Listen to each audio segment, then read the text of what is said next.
네, 오늘 밀착 카메라는 거리의 무법자로 불리곤 하는 오토바이들 얘기입니다. 특히 올해는 코로나19로 배달시켜 먹는 사람들이 더 많아지면서 배달 오토바이들까지 여기 가세했습니다. 시끄럽게도 하고 위협적으로 운전을 해서 경찰이 밤낮으로 단속을 하고 있는데요. 이선화 기자가 다녀왔습니다. 소음을 내며 달리던 오토바이. 잠수교로 진입하자 속도를 늦춥니다. 길목에 단속반이 지키고 있습니다. 서울시와 경찰, 교통안전공단의 합동 단속입니다. 이곳은 잠수교 남단입니다. 오토바이를 타는 사람들이 많이 지나다니는 곳 중 하나라고 하는데요. 인근에 한강이랑 그리고 주택가도 있어서 민원이 많이 들어오는 곳입니다. 지금도 주말밤을 맞아서 단속을 벌이고 있는데 계속해서 적발되는 모습을 확인할 수가 있습니다.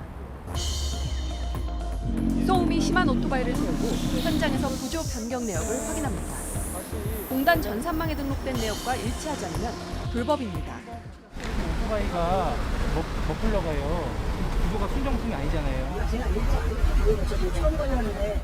적발된 또 다른 운전자, 시끄럽지 않다고 주장합니다. 여기 없어요. 거의 알고 있었죠, 이거 저. 선처를 부탁하거나 받으면 안 돼요, 그냥? 왜 오늘 모이고 영상을 하고 인간들이. 중고로 사서 몰랐다며 억울해하기도 합니다.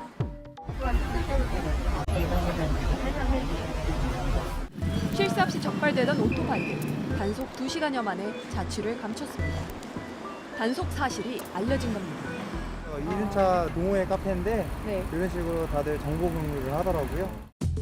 주말 밤에만 요란한 건 아닙니다. 주택가에서 도로 소음 중 민원이 가장 많이 접수되는 건 바로 이 오토바이 소음입니다. 여름철이라 특히 창문을 열고 지내는 시간이 많아지면서 그 민원은 증가하고 있다고 하는데요. 특히 코로나19 이후 배달 주문이 증가하면서 이 밤낮으로 생활 소음을 호소하는 주민들이 많습니다. 경운기 소리 나거나 해야 되나 뭐 이제 골목이니까 또 울리잖아요.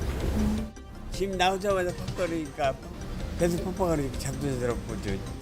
항상 뭐 소음 공해로 뭐 잠자기 힘들고 그냥 뭐 옵션이죠. 그냥 배경 음악 정도. 비대면 시대 시민의 편의를 위해서라지만 오히려 불편함을 말하는 사람들이 많습니다.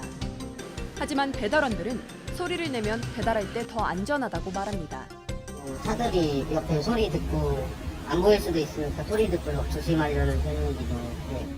하지만 도로에선 다른 차량을 위협하고 인도와 횡단보도에선 사람을 위협합니다.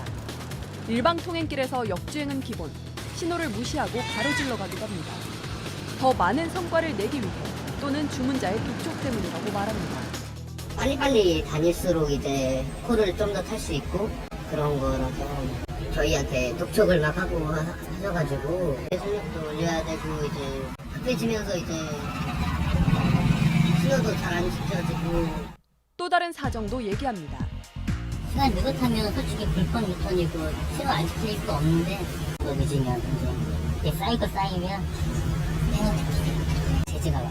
하루에 뭐 5개까지 잡을 수 있으면 이게 뭐 2-3개로 줄어든다든가 많이 못 잡게.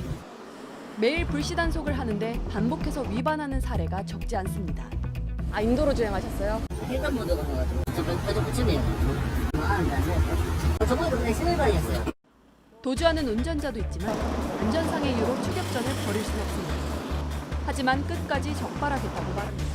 단속을 회피하려고 이제 도주하는 경우가 있는데 그런 경우에는 저희가 쫓다 보면은 또 2차 사고가 유발될 수 있기 때문에 저희가 배달업소 직접 찾아가가지고 단속을 하고 그다음에 그 업주분에 대해서도 이런 차 운전자에 대해서 좀 안전하게 운행할 수 있도록. 밤마다 질주하던 오토바이에 더해 이제는 생활 속 배달 오토바이까지 거리 위에 무법자는 늘고만 있습니다. 다른 사람의 안전과 편의를 위협하면서까지 달려야 할 이유는 없습니다. 오토바이에 대한 경찰의 특별 단속은 앞으로 2달간 이어집니다. 밀착 카메라 이선화입니다.